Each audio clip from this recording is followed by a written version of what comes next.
Hi and welcome to Whiskey Shared. You're watching my review of Jim Beam Single Barrel.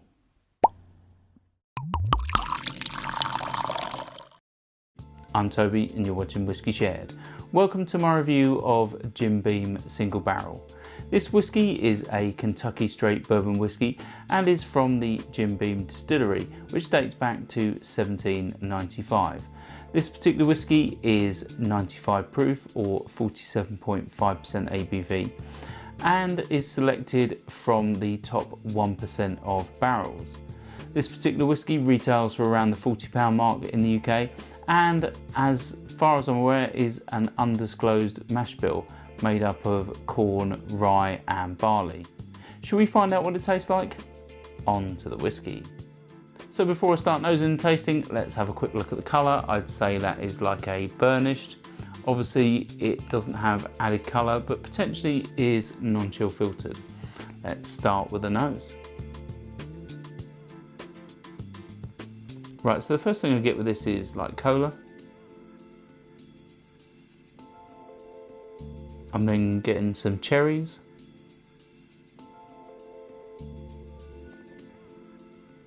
There's some charred oak in there. And it reminds me of like dusty warehouses. There's some almond, like marzipan. And there's also a hint of dark chocolate. Let's move on to the palate.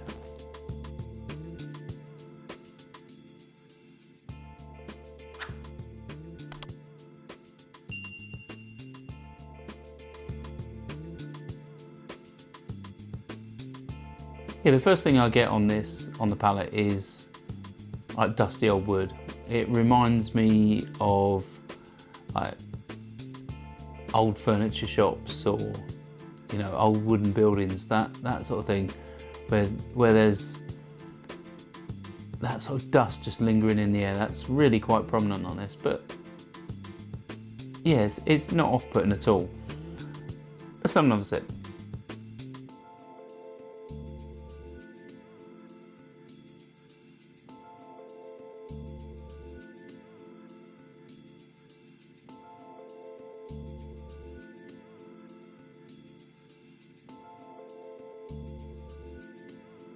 Yeah, so moving on, this has a really strong sort of cherry cola, almost like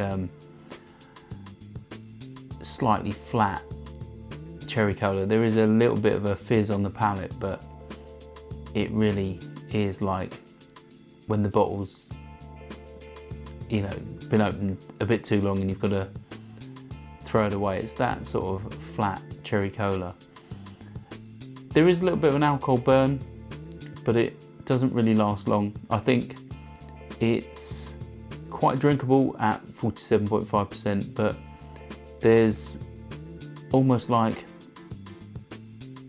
a little bit of heat that sort of, as it evaporates on the palate, that's the sort of alcohol burn that I'm getting. It's definitely just on the tongue as it evaporates, but it's not too strong. Let's have another sip.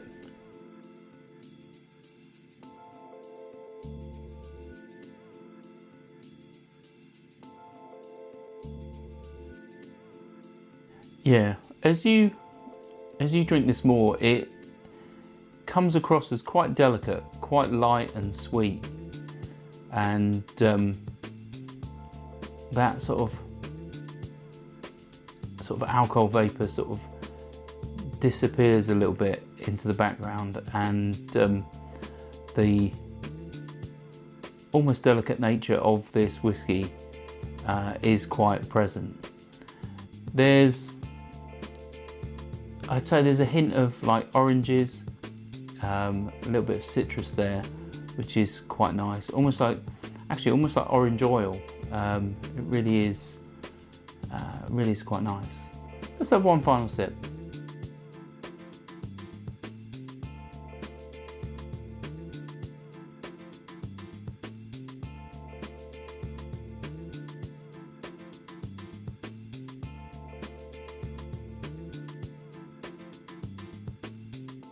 There is there is a hint of a sort of a chemical tang in there, but I'd say the fact that this is quite fruity, it's quite sweet, and there is a delicate nature to it. I think it's quite a nice sipper, but yeah, I'm just not picking up any more flavours on this particular one. Those flavours are quite bold, and I think they gel quite well, with that orange being, I would say, the least prominent note of all those that I've picked up so far. In terms of finish, I'd say it's quite long. The sort of heat and pepper is present as it sort of lingers on the palate, along with some dry wood and a little bit of bitter chocolate. But it's definitely not an unpleasant finish. It is quite nice. In terms of value, well, this retails for £40 in the UK.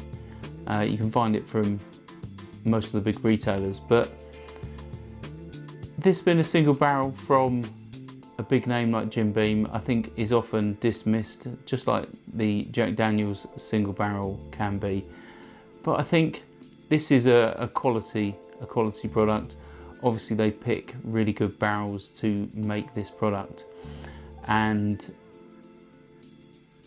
this particular whiskey, I think I bought it when it was on offer, and it's my second bottle of it because I liked the first bottle I bought so much. But to be fair, I've had a look and I don't think this has been on offer for at least a year.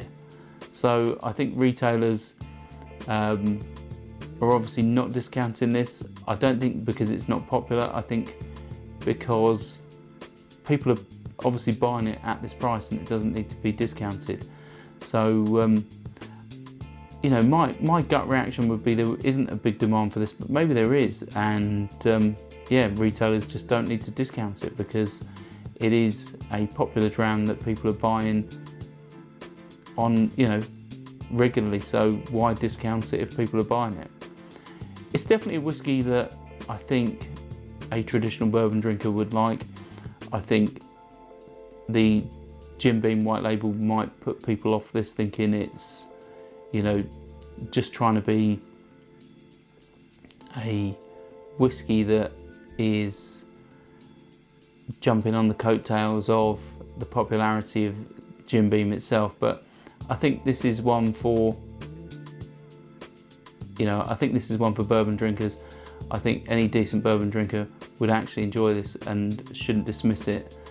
And yeah, I think, you know, if you want to buck the trend and go with something which appears mainstream but probably isn't that mainstream, then maybe give this a try. If you tried this, let me know in the comments as always. I'd love to hear your thoughts, and if you think that this is actually, you know, outdone by something else and, you know, I should try something else instead of this next time, then just let me know. I'm always looking for new things to try and also review on this channel. Hopefully you found this interesting, and I'll see you next time. Stauncher. I hope you enjoyed this video. If you did, why not give it a like or a comment, and please consider subscribing for more videos like this.